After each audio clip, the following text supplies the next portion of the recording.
Hello guys. Power of history में आपका स्वागत है। आज हम पढ़ने वाले हैं 11th क्लास का चैप्टर 2। ठीक है गाइस। बट आज हम क्वेश्चन पढ़ेंगे सब के सब। इसमें हम बता देना चाहते हैं गाइस कि वेरी शॉर्ट क्वेश्चन भी पढ़ेंगे, लॉन्ग क्वेश्चन भी पढ़ेंगे और शॉर्ट क्वेश्चन भी पढ़ेंगे। ठीक है गाइस। जितने भी क्वेश्चन चैप्टर 2 से आ सकते हैं 11th क्लास के, वो सारे के सारे हम आज पढ़ देंगे। ठीक है। बहुत आपके लिए ये वीडियो इम्पोर्टेंट होने वाली है पावर ऑफ हिस्ट्री में। तो चैप्टर का नाम है लेखन कला और शहरी जीवन 11th क्लास। बहुत इंपॉर्टेंट चैप्टर है गाइस। जैसे आपको पता है ज़्यादातर ये मेसोपोटामिया पर ही आधारित है। तो गाइस जो हमारा पहला ही क्वेश्चन है वो है, मेसोपोटामिया के लोग बहुत कम साक्षर थे, क्यों? पहली बात, जो मेसोपोटामिया के जो लोग थे ना, बहुत कम कम साक्षर थे। साक्षर यानी एजुकेशन। उनके पास एजुकेशन कितनी थी? कम थी। मगर क्यों थी? ठीक है। दूसरे एरिया के मुकाबले मेसोपोटामिया में लोग कम साक्षर क्यों थे? तो उसका हमें आंसर देना है। सो सिंपल आंसर है गाइस इसका। इसमें होता क्या है, आंसर हम बताते हैं कि जो मेसोपोटामिया के लोग हैं ना, वो बहुत कम साक्षर तो थे क्योंकि उनकी जो भाषा थी ना, उनकी जो भाषा थी वो क्या थी? वो चिन्हों की संख्या थी। क्या थी? जो इनकी भाषा थी ना, चिन्हों की संख्या। चिन्ह दे रखे, कोई ना कोई संकेत दे रखे थे। ठीक है। चिन्हों की संख्या थी, मगर वो क्या थी? संख्या तो थी मगर सैकड़ों में थी गाइस। सैकड़ों में। सैकड़ों में। सैकड़ों यानी इतनी ज़्यादा संख्या में इनकी चिन्हों की संख्या थी कि व्यक्ति पढ़ते पढ़ते आधा जीवन उसमें लगा सकता था। ठीक है। इसीलिए लोग उसे ज़्यादा पढ़ते नहीं थे। इसके अलावा क्या हो सकता है रीजन? और वे चिन्ह अत्यंत जटिल होते थे। जटिल यानी कॉम्प्लेक्स होते थे। उनको हर कोई नहीं समझ सकता था उस चिन्ह को, मेसोपोटामिया के चिन्ह को। इसीलिए बहुत कम लोग क्या थे? पढ़े लिखे थे। मेसोपोटामिया के लोग बहुत कम पढ़े थे लिखे थे। सो गाइस हमारा जो सेकंड है, सेकंड क्वेश्चन हमारा कहता है कि दक्षिणी मेसोपोटामिया में बस्तियों का विकास कब शुरू हुआ? यानी जो साउथ मेसोपोटामिया है, ठीक है, में बस्तियों का विकास कब शुरू हुआ? टाइम पीरियड इनमें बताना सिंपल सी बात है। टाइम पीरियड बता दीजिए, आपको नंबर मिल जाएंगे। ये गाइस ध्यान रहे, ये very short answer type question है। ठीक है। इसके बाद हम लॉन्ग क्वेश्चन पे भी आएंगे इसी वीडियो में। तो इसका आंसर है कि दक्षिण मेसोपोटामिया में बस्तियों का विकास कार्य लगभग, ठीक है, लगभग कब चालू हुआ? लगभग 5000 ईसा पूर्व। ये हमारा आंसर है। ये हमें लिख देना है, हमें पूरे नंबर मिल जाएंगे। 5000 ईसा पूर्व से शुरू हुआ। चाहे वो टिक मार्क में आपका एक नंबर का क्वेश्चन है या लिखने के लिए आए। इसके अलावा बड़े क्वेश्चन में भी आपको ये हेल्प कर सकते हैं, छोटे छोटे क्वेश्चन। सो गाइस जो हमारा नेक्स्ट क्वेश्चन है वो है क्वेश्चन नंबर थर्ड। मेसोपोटामिया किस भाषा का शब्द है? किस भाषा का शब्द है और इस शब्द का क्या अर्थ है? ठीक है। दो चीज़ पूछिए गाइस वेरी शॉर्ट आंसर में। तो मेसोपोटामिया किस भाषा का शब्द है और क्या अर्थ है इस शब्द का? ठीक है। सिंपल सा आंसर है गाइस इसका कि जो मेसोपोटामिया शब्द है ना, पहली बात तो ये यूनानी भाषा, ठीक है, यूनानी भाषा के दो शब्दों, ठीक है, मैसोस, ठीक है गाइस, मैसोस, मैसोस और, ठीक है, पहला शब्द तो हमने पढ़ा मैसोस, दूसरा वर्ड है पोटोमस। ठीक है गाइस, पोटोमोश। तो इन दोनों का मतलब भी हम अभी जानेंगे। पोटोमोश। गाइस देखिए, जो मैसोस है इसका मतलब सिंपल सा होता है। मैसोस यानी मध्य। मध्य जैसे हम आज जानते हैं मिडल के नाम से, ठीक है, मिडल यानी मध्य। मध्य। और पोटोमस का मतलब क्या होता है गाइस? इसका मतलब होता है नदी से मिलकर बना है। किससे बना है? नदी से मिलकर बना है। तो दोनों का मतलब समझ रहे होगा, इसकी नदी से मिलकर बना है मध्य, उसका शाब्दिक अर्थ नदी के मध्य। यानी जो मेसोपोटामिया गाइस, जब आप इसे मैप पे देखोगे तो ये नदी के किनारे बसा हुआ है। तो इसीलिए क्या बोला? मध्य, नदी से मिलकर बना हुआ है। यानी जो नदी है ना, नदी के मध्य में है मेसोपोटामिया। सिंपल सी बात उन्होंने कही। ये हमारा आंसर था। जिन नेक्स्ट क्वेश्चन गाइस जो हमें कहता है, क्वेश्चन नंबर फोर्थ, मेसोपोटामियाई सभ्यता की दो प्रमुख विशेषताएं लिखिए। तो जो मेसोपोटामिया सभ्यता की दो प्रमुख विशेषता लिखिए, यानी इसमें हमें क्वालिटीज़ लिखनी है मेसोपोटामिया सभ्यता की। तो इसकी क्वालिटीज़ बहुत आसान है गाइस, आपको याद भी हो जाएगा। पहली क्वालिटी आंसर के अनुसार कि मेसोपोटामिया सभ्यता अपने समृद्ध शहरीकरण, ठीक है, ये किस लिए, शहरीकरण, इसके अलावा गणित, जो गणित गाइस मैथ वो भी वही से फेमस है, इसके अलावा खगोल शास्त्री, ठीक है, खगोल शास्त्र, खगोल शास्त्र के लिए प्रसिद्ध है, ठीक है। जो पहला पॉइंट था हमने पढ़ लिया। अब इसका दूसरा पॉइंट है जिसलिए वो प्रसिद्ध है मेसोपोटामिया, तो यहाँ पर पहली ज्ञात भाषा सुमेर थी, ठीक है, सुमेर यहाँ की पहली भाषा थी, सुमेर, सुमेरी, ठीक है, यह सुमेरियन थी, या सुमेरी या सुमेरियन दोनों नाम आप बोल सकते हो, सुमेरियन, सुमेरियन थी, जिनका स्थान कालांतर में अगधी भाषा ने ले लिया। इनके स्थान पर आप किसका यूज किया जाता है कालांतर में, अगधी, ठीक है, अकदी भाषा का इस्तेमाल किया जाता है। तो ये गाइस दो दो मेन विशेषता है। पहली तो हमने पहला तो हमने शहरीकरण और गणित और खगोल शास्त्री के बारे में पढ़ा, जो मेन चीज़ है। सेकंड जो हमारी बात है वो सुमेर व सुमेरियन है, ये क्या है, ये भाषा के रूप में हमने उसे जाना। सो गाइस नेक्स्ट क्वेश्चन है, एकल परिवार से आप क्या समझते हैं, एकल परिवार किसे कहते हैं, ठीक है। तो ये क्वेश्चन बहुत आसान है गाइस, आपने पढ़ा होगा। तो एकल परिवार सिंपल सी भाषा में जिस परिवार में, ठीक है, जिस परिवार में पति, ठीक है, पति हो, उसकी पत्नी हो व उनके बच्चे हो, ठीक है, बच्चे शामिल हो, तो उसे हम एकल परिवार कहते हैं। ध्यान देना गाइस, इसमें हमने किसी बुजुर्गों का नाम नहीं लिया, ठीक है, कोई बड़ी फैमिली की बात नहीं कही, ठीक है, किसी रिलेशन की बात नहीं की कि बहुत सारे लोग इसमें जुड़े होंगे। तो सिंपल सी बात है, जिसमें पति पत्नी और उनके बच्चे रहते हो उसे एकल परिवार कहते हैं। यानी जिस जिस परिवार की संख्या कम हो, जिसमें सदस्य कम हो, उसे क्या बोलते हैं, एकल परिवार, ठीक है। नेक्स्ट क्वेश्चन है गाइस हमारा क्वेश्चन नंबर 6, स्टेल से आप क्या तात्पर्य है, ठीक है गाइस।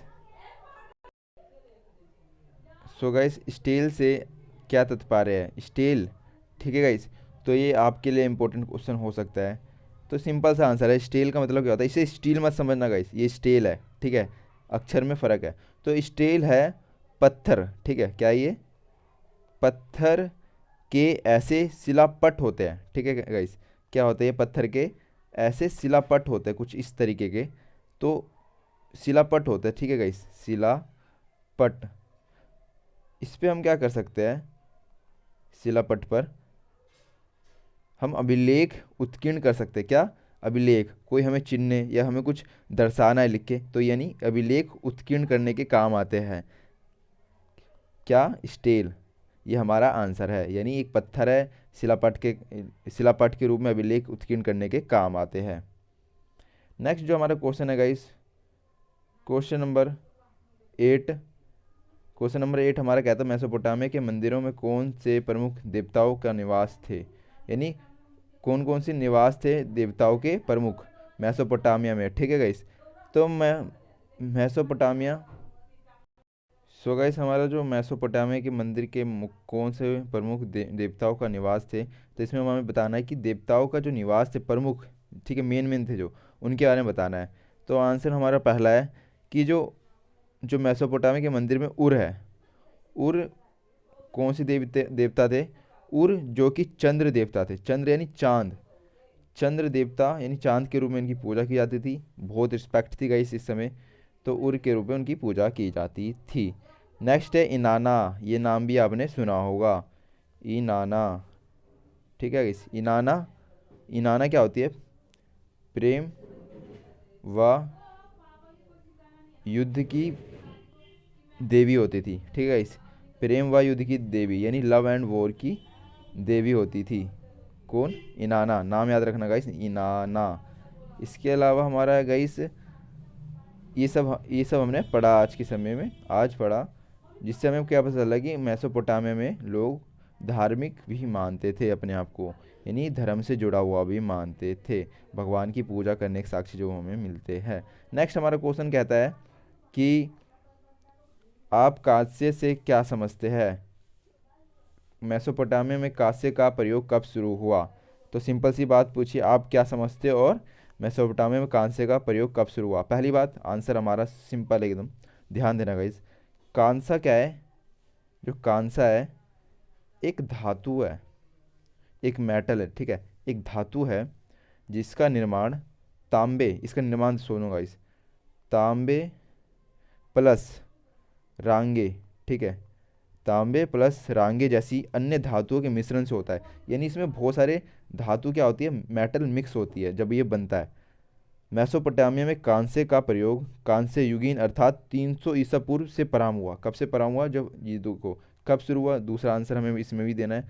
तो इसका आंसर है 3000 ईसा पूर्व शुरू हुआ। कितने? 3000 ईसा पूर्व प्रारंभ हुआ। कब?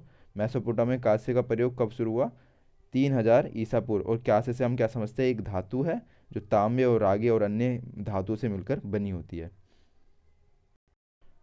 नेक्स्ट क्वेश्चन है हमारा गाइस, क्वेश्चन नंबर 9, वर्क शीर्ष से आपका क्या अभिप्राय है? ठीक है, जो गाइस वर्क शीर्ष है, इससे वर्क शीर्ष से आपका क्या अभिप्राय है? तो गाइस जो हमारा वर्क शीर्ष है, ठीक है, वर्क शीर्ष है, इसके बारे में कुछ अलग ही है पढ़ने में गाइस। होता क्या है कि जो वर्क शीर्ष है ना गाइस, इसमें हमें देखने को मिलता है कि पहले तो एक सर है, ठीक है, क्या है? एक सर है। ये सर किसका है? ये सर है एक स्त्री का, ठीक है, फीमेल का एक सर है। इसमें इंटरेस्टिंग बात क्या है कि सर तो स्त्री का है, पर जिसे 3000 ईसा पूर्व में सफ़ेद संगमरमर को तराश कर बनाया गया। तो किस कब बनाया गया? 3000 ईसा पूर्व में संगमरमर से तराश कर बनाया गया। संगमरमर से तराश कर बनाया गया। और इसकी जो जो इसकी गाइस अब देखिए, जो अब इसकी जो आंखें हैं ना, वो नीले लाजवर्द तथा सफ़ेद सीपी और काले डामर की जड़ाई की गई है। जो इनकी आँखें हैं ना, इनमें बताया गया है क्या क्या कर रखा है इन्होंने। इन्होंने लाजवद यूज कर रखा है, जो नीला लाजवद होता है, ठीक है, नीला लाजवद। इसके अलावा सफ़ेद सीपी, इसके अलावा इन्होंने आँखों में काले डामर का भी यूज किया है, इन सब चीज़ों का यूज किया है। यह मूर्तिकला का एक विश्व प्रसिद्ध नमूना है, ठीक है, क्या एक विश्व प्रसिद्ध नमूना है। ये हमारा आंसर था गाइस। नेक्स्ट क्वेश्चन हमारे यहाँ पे कहता है, क्वेश्चन नंबर 10, मेसोपोटामिया में माल की आवाजाही के लिए उपयुक्त मार्ग कौन सा था? यानी जो माल की आवाजाही, यानी जब उनका प्रोडक्ट एक स्थान से दूसरे स्थान पर जाता था, तो कौन सा मार्ग था? तो इसका आंसर है हमारा गाइस कि मेसोपोटामिया में खाद्य उत्पादन की कमी नहीं थी, ठीक है, खाद्य उत्पादों की कमी नहीं थी, पर खनिज संसाधनों का अभाव था। पहली बात, जो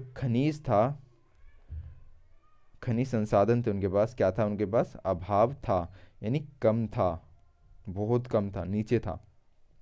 इसके अलावा हमें पढ़ने को मिलता है कि जब मेसोपोटामिया में क्या हुआ कि खाद्य उत्पाद की कमी नहीं है, खाने की कोई कमी नहीं है, मगर खनिज की कमी है, ठीक है। तो क्या होता था? शिल्पकार, ठीक है, शिल्पकार शिल्पकार व्यापारी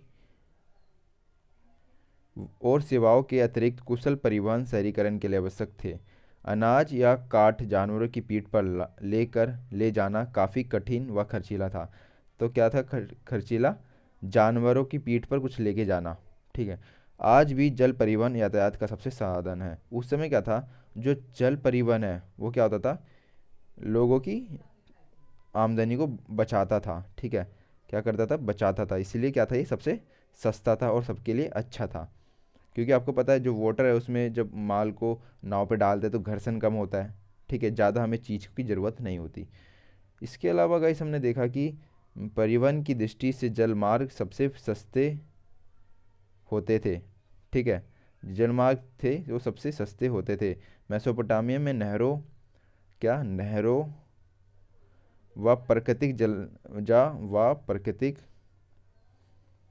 जलधाराओं में नाव द्वारा माल का आयात निर्यात किया जाता था। तो जितने भी कार्य हैं जल परिवहन के द्वारा नहरों में और प्राकृतिक जल धाराओं में नाव के द्वारा होता था, ठीक है, नाव के द्वारा आयात निर्यात होता था। मेसोपोटामिया की फरात नदी उन दिनों व्यापार के लिए विश्व मार्ग के रूप में प्रयोग की गई, ठीक है। इस नदी का नाम क्या है?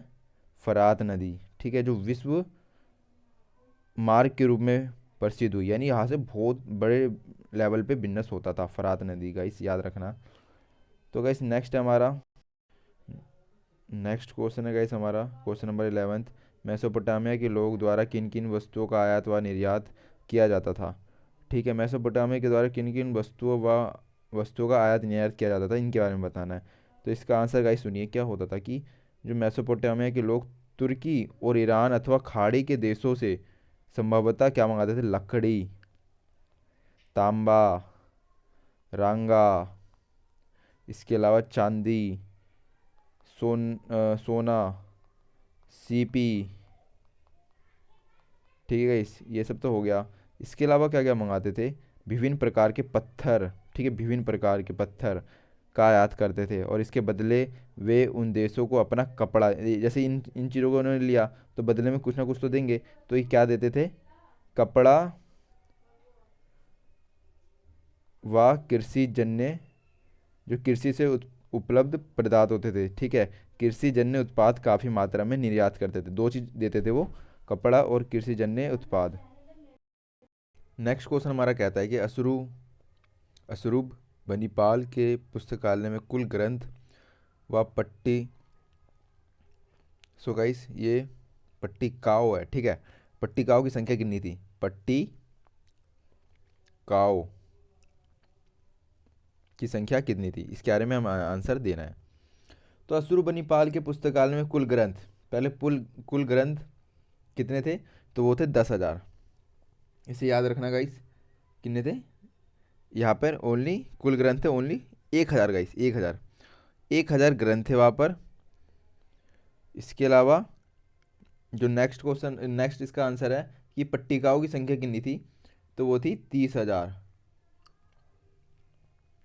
ठीक है, 30,000 पट्टिकाओं की संख्या और 1,000 जो थी ग्रंथों की संख्या। कब की बात कर रहे हैं हम, अशुरबनीपाल के पुस्तकालयों की बात कर रहे हैं। नेक्स्ट क्वेश्चन हमारा कहता है गाइस कि मेसोपोटामिया के लोगों ने समय का विभाजन किस प्रकार किया था, नहीं टाइम के बारे में पूछ रहे हैं, उनका टाइम कैसे पता चलता था और विभाजन कैसे कर रखा था उन्होंने, सिंपल सा टाइम था गाइस इनका। मेसोपोटामिया के लोगों का समय विभाजन चंद्रमा की पृथ्वी के चारों ओर परिक्रमा पर आधारित था, यानी जो चांद जब पृथ्वी के चक्कर लगाता है ना, उस पर आधारित था। ठीक है, समय के अनुसार एक वर्ष, इनके अनुसार, ठीक है, एक वर्ष यानी एक ईयर, एक वर्ष को इन्होंने डिवाइड कर रखा था 12 महीने में, जो आज हम भी डिवाइड करते हैं, 12 मंथ में डिवाइड कर रखा था। और एक मंथ को इन्होंने डिवाइड कर रखा था 4 हफ्तों में, 4 वीक में, 4 वीक में डिसाइड कर रखा था। इसके अलावा इन्होंने 24 घंटे को, 14 आवर को कितने में डिवाइड कर रखा था, एक दिन में। ठीक है, एक दिन में डिवाइड कर रखा था इन्होंने, एक दिन में डिवाइड कर रखा था, 1 डे। ठीक है, एक दिन में। इसके अलावा हम देखने को मिलता है कि एक घंटे को 60 मिनट में, और एक आवर को कितने में डिवाइड कर रखा था, 60 मिनट में। जैसा गाइस आज हम समय देखते हैं ना कि एक साल हो गया, एक महीने हो गए, एक दिन में 24 घंटे होता है और एक घंटे में 60 मिनट होता है, इसी प्रकार मेसोपोटामिया में समय का कुछ देखने को हमें मिलता है कि इसी प्रकार से मेसोपोटामिया में समय का विभाजन था। जो आज समय में जब हम 2020 देखते हैं, आज से इतने साल पहले भी समय का विभाजन कुछ इसी प्रकार था। ठीक है, नेक्स्ट हमारा क्वेश्चन कहता है गिलगेमिस के महाकाव्य की रचना कब की गई थी, इसे कितनी पट्टिकाओं पर रचा गया था। ठीक है, किसके बारे में बात की, गिलगेमिस के महाकाव्य। तो पहली बात तो इसकी रचना कब हुई, तो इसका टाइम पीरियड बताओ, तो इसका टाइम पीरियड है 2500 से 2100 ईसा पूर्व। ठीक है, पहला। और कितनी पट्टिकाएं है इस महाकाव्य की रचना में, 12 पट्टिकाएं हैं, कितनी, 12 क्या है, पट्टिकाएं। तो गाइस ये हमारा आंसर था। नेक्स्ट क्वेश्चन हमारा क्या कहता है कि जिगोरत से आप क्या समझते हैं, जिगुरत। ठीक है, जिगुरत से आप क्या समझते हैं, पहले बात तो जिगुरत शब्द जकारू शब्द से बना है, किससे बना है, जकारू। गाइस शब्द भी खतरनाक है, तो जगारू शब्द से बना है, इसका अर्थ है ऊंचा बनना, क्या बनना, ऊंचा बनना। ठीक है, ऊंचा बनना। इसके अलावा हमें पता चलता है कि जुगारू शब्द में क्या क्या आता है। ऊंचा बनना तो हो गया। मेसोपोटामिया में विशाल मंदिर जो सीढ़ीदार पिरामिड के आकार के होते थे उन्हें जुगारूत कहते थे। ठीक है, जो विशाल विशाल क्या होते थे, सीढ़ी। ठीक है, कब की बात कर रहे हैं हम, मेसोपोटामिया की बात कर रहे हैं। जो मेसोपोटामिया के विशाल मंदिर थे ना गाइस, जो उनकी सीढ़ियाँ थी, तो उन्हें क्या कहते थे, जिगारूत। नाम आपको समझ आ गया होगा। जो यहाँ के विशाल मंदिर थे, विशाल यानी बड़े बड़े मंदिर थे, विशाल मंदिर की जो सीढ़ियाँ थी ना गाइस, उसको जिगारूत के नाम से जाना जाता था। इन्हें ऊंची ऊंची सीढ़ियों के द्वारा मंदिर के ऊपर तक पहुंचा जा सकता था। तो इन सीढ़ियों को क्या कहते थे, जुगारूत। जो हमने ऊपर पढ़ा इसे क्या कहते हैं, जिगारूत। यानी बड़ी बड़े मंदिरों जो मेसोपोटामिया में थी उनकी सीढ़ियों के लिए ये वर्ड यूज किया जाता है, जिगारूत। नेक्स्ट क्वेश्चन हमारा क्या कहता है, क्वेश्चन नंबर 16, मेसोपोटामिया की लेखन प्रणाली का वर्णन कीजिए। ठीक है गाइस, तो ये लॉन्ग क्वेश्चन है, आप थोड़ा पेशेंस रखना। तो मेसोपोटामिया की लेखन प्रणाली का वर्णन कुछ इस प्रकार है कि मेसोपोटामिया लिपि, ठीक है, लिपि से जिन ध्वनि के लिए किलछार या किलाकार चिन्ह का प्रयोग किया जाता है वह एक अकेला व्यंजन या स्वर नहीं होता। ठीक है, लेकिन अक्षर होते थे। यानी उसमें व्यंजन और स्वर नहीं देखने को मिलेगा आपको। क्या नहीं, व्यंजन और स्वर नहीं देखने को मिलेगा। तो क्या देखने को मिलेगा, अक्षर देखने को मिलेंगे। जो अक्षर होते हैं ना गाइस, वो देखने को मिल रहा है। इसी प्रकार मेसोपोटामिया के लिपिक को सैकड़ों चिन्ह सीखने पड़ते थे। और किसी लिपिक है वहाँ पे, यानी पढ़ने वाला लिपिक, ठीक है, जो चिन्ह को याद रखता है, तो इसे कितने चिन्ह याद रखने पड़ेंगे, सैकड़ों। कितने होंगे गाइस, उनकी अनगिनत सैकड़ों चिन्ह उनको याद करने पड़ेंगे। दूसरा पॉइंट। थर्ड हमारा कहता है कि इस तरह की लिपि को किलाकार अथवा क्यूनिफॉर्म लिपि कहते हैं। लेखन कार्य के लिए बड़ी कुशलता की आवश्यकता होती है। ठीक है, अगर कोई लेखन कार्य में कुशल है तो उसे क्या ज़रूरत है, कुशलता की ज़रूरत है। यानी वो स्किल्ड होना चाहिए और उसने प्रैक्टिस बहुत सारी की होनी चाहिए लेखन प्रणाली में। क्योंकि हमने पढ़ा कि क्योंकि सैकड़ों चिन्ह होते हैं, इसे पढ़ते पढ़ते तो व्यक्ति का आधा जीवन निकल जाएगा। इसीलिए वो कुशल होने में इतना टाइम लेता था। इसके अलावा उसे गीली पट्टी पर उसे सूखने से पूर्व ही लिखना होता था। होता क्या था कि एक गीली पट्टी लेते थे, ठीक है, फॉर एग्जांपल एक गीली पट्टी ली, इसे गीली किया, ठीक है, गीला किया इसे, और इस पर हम जो लिखना होता था वो लिख देते थे। और इसे मतलब सूखने से पहले लिखना पड़ता था। कब, सूखने से पहले लिखना पड़ता था, ताकि जो वर्ड है वो कड़े ना हो जाए सूखने के बाद। इसीलिए सूखने से पहले जल्दी जल्दी लिखना पड़ता था। इसीलिए ज़्यादा कुशलता की ज़रूरत होती थी मेसोपोटामिया की लेखन प्रणाली में। ठीक है, इसीलिए ज़्यादा लोग पढ़े लिखे नहीं थे यहाँ पर, क्योंकि जो सैकड़ों चिन्ह थे इसे पढ़ने में आधा जीवन निकल सकता था। इसीलिए लोग ज़्यादा पढ़ते नहीं थे और जटिल भी थी इनकी लेखन प्रणाली। नेक्स्ट हमारा मेसोपोटामिया, क्वेश्चन नंबर 16, शहरी जीवन में श्रम विभाजन की मुख्य भूमिका है, इसकी चर्चा कीजिए। यानी शहरी जीवन में जो श्रम विभाजन होता है इसकी मुख्य भूमिका है, इस पर चर्चा कीजिए। तो स्टार्ट करते गाइस। होता क्या है कि शहरी जीवन में श्रम विभाजन का अत्यधिक महत्व है। श्रम विभाजन का अर्थ क्या होता है, यानी श्रम विभाजन इसका मतलब क्या होता है, इसका मतलब है कि अपनी आवश्यकताओं की पूर्ति एक दूसरे के उत्पाद अथवा सेवाओं द्वारा करना। ठीक है, उत्पाद या सेवाओं द्वारा करना। अपनी आवश्यकताओं की, जो हमें नीड है, जो हमें आवश्यकता है, वो उत्पाद द्वारा या सेवाओं द्वारा उसकी पूर्ति होगी। ठीक है, नेक्स्ट हमारा इसी में है गाइस कि इसका मुख्य कारण यह है कि शहरी अर्थव्यवस्था के अंतर्गत खाद्यान्न उत्पाद के अतिरिक्त व्यापार तथा तरह तरह की सेवाओं को भी महत्वपूर्ण स्थान दिया जाने लगा। लेकिन नगर के लोग आत्मनिर्भर नहीं थे। यानी यहाँ के लोग क्या नहीं थे, आत्मनिर्भर नहीं थे। मेसोपोटामिया की बात कर रहे हैं गाइस, शहरी जीवन की। तो ये क्या नहीं थे, आत्मनिर्भर नहीं थे। इसके अलावा वे नगर या गांव के अन्य लोगों द्वारा उत्पन्न वस्तुएं या दी जाने वाली सेवाओं के लिए उन पर आश्रित होते थे।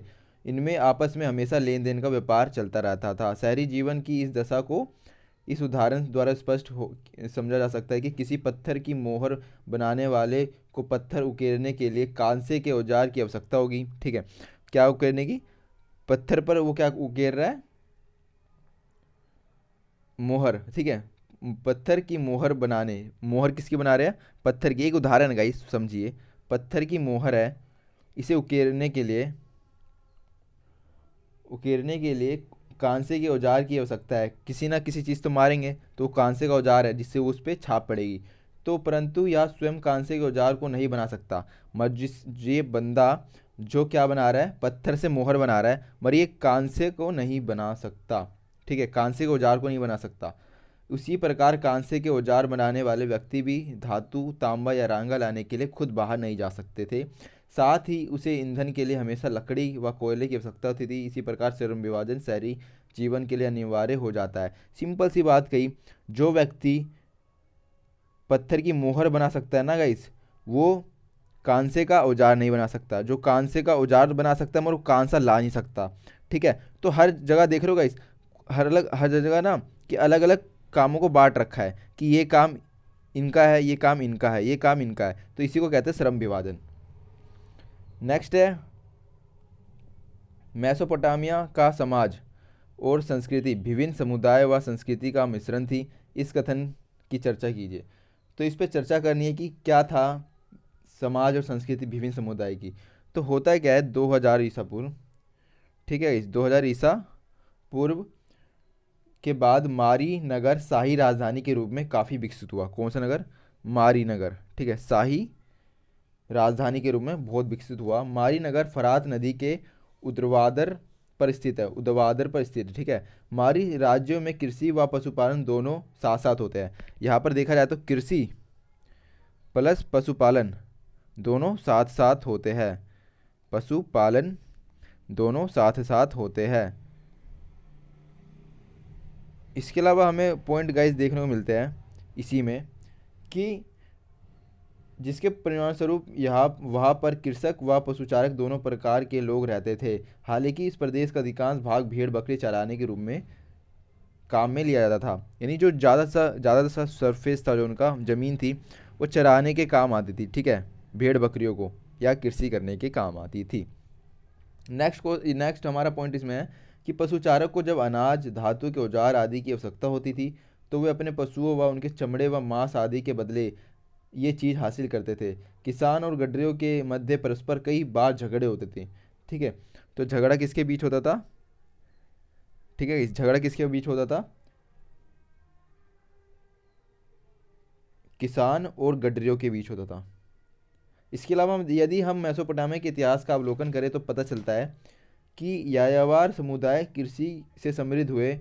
भूमि प्रदेश में पश्चिमी मरुस्थल से आते रहते थे। खानाबदोश लोग अकदी, एमोराइट, असीरिया व आर्मीनियम जाति से संबंधित रखते थे। मारी के राजा एमोराइट समुदाय के थे। उनकी पोशाक वहाँ के मूल निवासियों से भिन्न होती थी और वे मेसोपोटामिया के देवी देवताओं का आदर नहीं करते थे, बल्कि स्टेप क्षेत्र के देवता ड्रैगन के लिए मारी नगर में एक मंदिर भी बनाया गया। मेसोपोटामिया का समाज और वहाँ की संस्कृति भिन्न भिन्न समुदाय के लोग और संस्कृतियों के लिए खुली थी। निसंदेह विभिन्न जातियों व समुदाय के लोगों के परस्पर मिश्रण से वहाँ की सभ्यता में जीवन शक्ति उत्पन्न हो गई थी। तो ये गाइस हमारा आंसर था। नेक्स्ट क्वेश्चन है गाइस हमारा क्वेश्चन नंबर 19, मेसोपोटामिया के लेखन कला के विकास पर एक टिप्पणी लिखिए। तो गाइस ये क्वेश्चन लॉन्ग क्वेश्चन है जो आपके पेपर में बहुत इंपॉर्टेंट है। तो गाइस आपको पेशेंस से सुनना होगा क्योंकि आपको मार्क्स गेन करने हैं। ये क्वेश्चन बहुत इंपॉर्टेंट है, इसके बाहर कुछ नहीं आएगा चैप्टर 2 के। ठीक है, और चैप्टर 2 में से कोई क्वेश्चन आता है गाइस तो जो हमने पढ़ाया है इसी सब में से कुछ ना कुछ क्वेश्चन आएगा और आप कर सकते हो। तो इसका आंसर है मेसोपोटामिया की लेखन कला के विकास पर टिप्पणी करें। हमें टिप्पणी करनी है लेखन कला के विकास के ऊपर। तो इसमें होगा इस बहुत कुछ ऐड होगा। तो इसमें पहला तो यही है कि संसार के प्रत्येक समाज के पास अपनी एक भाषा होती है। जैसे हमारे पास है, अलग अलग देशों के पास अपनी अपनी भाषा है, या अलग अलग समुदाय के पास अपनी भाषा है। तो हर समाज की क्या होती है? एक अपनी भाषा होती है जिसमें उच्चारित व अर्थपूर्ण ध्वनियाँ होती है जिससे लोग मौखिक या शाब्दिक भाव व्यक्त करते हैं। लेखन या लिपि के अंतर्गत उच्चरित ध्वनियाँ आती है जो दृश्य संकेत या चिन्हों के रूप में प्रस्तुत की जाती है। यानी सिंपल सी बात है, समाज है तो उसकी भाषा होगी और वो किसी न किसी रूप में होगी, हमने पढ़ा। मगर मेसोपोटामिया की खुदाई में जो पहली पट्टिकाएँ प्राप्त हुई वो लगभग 3200 ईसा पूर्व प्राप्त हुई। ठीक है, मेसोपोटामिया की बात कर रहे हैं। तो 3200 ईसा पूर्व प्राप्त हुई जिन पर चिन्ह व संख्याएँ दी गई है, चिन्ह व संख्या दी गई है। वहाँ बैल, मछली, रोटी आदि की लगभग 5,000 सूचियाँ मिली है। किसकी? बैल, मछली व रोटियों की 5,000 सूचियाँ मिली है, जो शायद मंदिरों में आने व बाहर जाने वाली वस्तुओं को दर्शाती है। ऐसा संभव तब हुआ जब समाज को अपनी लेन देन की स्थायी हिसाब रखने की आवश्यकता हुई। तो यहाँ पे क्या हो रहा है, हमें तब पता चलता है जब हिसाब लेना स्टार्ट हुआ, जब लोग एक चीज़ों हर चीज़ों का हिसाब रखते थे, ठीक है, हर चीज़ का हिसाब रखते थे, तो उसी से हमें इतिहास, जो हमारे पास हिस्ट्री मिलती है, तो उन्हीं सब से कुछ मिलता है। तो वही है आज का हमारा आंसर कि जब लेन देन की प्रक्रिया होती थी तो उसका हिसाब रखना आवश्यक हो गया, क्योंकि शहरी जीवन में लेन देन अलग अलग समय पर होता था। उनके मध्य कई प्रकार के सौदे होते थे जिनकी जानकारी रखना अनिवार्य था। ठीक है गाइस, बहुत तरह के कॉन्ट्रैक्ट होते थे, तो उसका हिसाब रखना जरूरी होता था। मेसोपोटामिया में लिपिका चिकनी मिट्टी को गीली पट्टिकाओं पर सरकंडे की तिल्ली से की नोक से किलाकार चिन्ह बना देता था, जिसे धूप में सुखाकर सुरक्षित रखा जाता था। जैसे हमने गाइस पहली बात कर रखा है, क्या करता था वो लिपिकार, जो लिपिक यानी वो चिन्ह लिखता था जो, तो वो करता क्या था कि उनके जो चिकनी मिट्टी होती थी, ये चिकनी मिट्टी है गाइस जो बना होता है, ये पूरा का पूरा चिकनी मिट्टी से बना होता था। इस पे गीली पट्टिकाओं पर सरकंडे की तिल्ली जो गीली कर देता था, और क्या करता था, सरकंडे की जो सरकंडे की तिल्ली होती है ना गाइस, सरकंडा एक जैसे जैसे हम आज पेन यूज करते हैं ना गाइस, तो वैसी वैसी क्या होता था वहाँ पे, जो सरकंडे की तिल्ली होती थी ना गाइस, सरकंडे की जो तिल्ली होती थी उसकी नोक से किलाकार चिन्ह बनाता था। कौन सा चिन्ह? किलाकार। ये गाइस याद रखना, पेपर में आपके बहुत काम की चीज़ है ये। कलाकार किलाकार चिन्हों का प्रयोग करके धूप में सुखा देता था, और उन पर लिखित हिसाब किताब असंगत या गैर जरूरी हो जाता था तो उसे फेंक दी जाती थी। जब इन लिपिकार या सरकंडे का प्रयोग हो जाता था, ठीक है, तब इसे फेंक दिया जाता था। ठीक है, ये इसीलिए रखा जाता है ताकि वो उनके पास कुछ ना कुछ डाटा रहे कि हमारे पास हिसाब लेन देन कैसे हुआ है। लगभग 2600 ईसा पूर्व के आसपास, 2600 ईसा पूर्व के आसपास वर्ण किलाकार हो गए। ये भाषा सुमेरियन थी। अब सुमेरियन भाषा लेखन का इस्तेमाल मात्र हिसाब किताब रखने के लिए ही नहीं, वरन शब्दकोश बनाने, भूमि के हस्तांतरण की कानूनी मान्यता प्रदान करने, राजाओं के कार्य का वर्णन करने और कानूनी में परिवर्तन उद्घोषित करने के लिए किया जाने लगा। ठीक है गाइस, तो देख रहे हो समय के साथ भाषा का भी चेंजेस आते हैं। हमने कौन सी भाषा की चेंज हो गई थी, किलाकार हो गए थे, और एक भाषा सुमेरियन थी, जो सुमेरियन भाषा हर चीज़ की भाषा बन गई। जैसे कानूनी कोई दस्तावेज हो उसमें सुमेरियन का यूज करा जा रहा है, भूमि का हस्तांतरण यानी भूमि को ट्रांसफ़र किया जा रहा है तो उस पर भी सुमेरियन भाषा का प्रयोग, राजा भी अपने कार्य में इन भाषाओं का यूज किए जा रहे हैं। नेक्स्ट क्वेश्चन गाइस हमारा कहता है, क्वेश्चन नंबर 20, आप ऐसा क्यों सोचते हैं कि पुराने मंदिर, आप ऐसा क्यों सोचते हैं कि जो पुराने मंदिर बहुत कुछ घर जैसे ही होंगे? तो इन्होंने एक सेल्फ चीज़ पूछी कि पुराने मंदिर है वो घर जैसे ही होंगे, इनके बारे में बताइए। तो सिंपल सी बात है, तो इसमें हमें बताना है कि जो पहला तो यही है हमारा पॉइंट कि जो सुमेरियन लोग बहुदेववादी थे। कौन से लोग? सुमेरियन, जो एक से ज़्यादा लोग गॉड को यानी भगवान को मानते थे। सुमेरियन, सुमेराई, ठीक है, सुमेराई नाम है इनका। तो ये कहते हैं बहु देवतावादी थे, यानी बहुत सारे देवी देवताओं को ये मानते थे। प्रत्येक ग्राम का और प्रत्येक शहर का अपना देवता होता था, प्रत्येक गांव या शहर का अपना देवता होता था। निसंदेह उनके देवी देवताओं की संख्या विशाल थी और उनमें अधिकांश प्रकृति की शक्तियों के प्रतिनिधि थे। उदाहरण के लिए इनाना प्रेम और युद्ध की देवी थी, जैसे हमने पढ़ा था। इनाना और उर जो चंद्र देवता थे, ये सुमेर की लोकप्रिय देवी देवता थे। इसके अतिरिक्त एलीन एलील सुमेर में पूजे जाने वाले देवताओं में सर्वप्रथम था। इस देवता को मानवता व मानवता का स्वामी माना जाता था, जो एन लील है का राजा माना जाता था, और विभिन्न देवी देवताओं के निवास के लिए बनाया गया मंदिर इनके घर होते थे। प्रारंभ में मंदिरों का निर्माण विशेष योजना के आधार पर किया जाता था। ठीक है, विशेष योजना के आधार पर मंदिरों का निर्माण हो रहा है क्योंकि उनके देवी देवता रहते वहाँ पे। इसके अलावा हमने देखा कि मंदिरों का केंद्रीय कक्ष देवी देवताओं की प्रतिमा कक्ष से जुड़ा होता था। इसके अतिरिक्त मंदिरों के दोनों तरफ गलियारे होते थे। गाइस ठीक है, मंदिर के कक्ष में क्या होता था, जो मंदिर का केंद्र होता था या देवी देवता की प्रतिमा कक्ष से जुड़ी होती थी। और इसके अलावा गलियारे भी देखे जाते थे हमें दोनों तरफ। परंतु बाद के काल में मंदिरों का निर्माण घर की योजना अनुसार होने लगा। इसके अंतर्गत एक खुले आंगन के चारों ओर अनेक कमरे बनाए जाते थे। देवी देवताओं की मूर्तियों के दर्शन सीधे नहीं होते थे। वहां तक पहुंचने के लिए आंगन, बाहरी कक्ष और तिरछे अक्षों से होकर गुजरना पड़ता था। ठीक है गाइस, और आपको मंदिर तक पहुंचना है तो तीन चीज़ों से होकर गुजरना होगा। पहला क्या बताया उन्होंने, इन्होंने बोला कि अगर आपको देवी देवताओं से मिलना है, वहाँ पर उनको उनको पूजा करनी है, तो देवी देवताओं की मूर्ति को दर्शन सीधे नहीं होते थे, परंतु क्या करना पड़ता था, पहुंचने के लिए आंगन, बाहरी कक्षों और तिरछे अक्षों से होकर गुजरना पड़ता था। जब जाकर आप क्या कर सकते थे, भगवान को पूजा कर सकते थे। इसके इसमें कोई शक नहीं है कि मंदिर मानव जीवन में जुड़ी लगभग सभी गतिविधियों के केंद्र बिंदु थे। इतिहास गवाह है कि सुमेरिया के नगर राज्यों पर ऐसे सरदारों अथवा राजाओं के शासन किए जो पुजारी भी थे। संदर्भता काल में राजस्व पुजारियों के कामकाज से जुड़े हुआ था। इसका अर्थ यह है कि एक ही व्यक्ति पुजारी एवं शासक दोनों रूप में कार्य करता था उस समय गाइस। ठीक है, ऐसा संभव था गाइस, एक ही पुजारी भी शासक बन सकता था उस समय। नेक्स्ट क्वेश्चन है गाइस हमारा,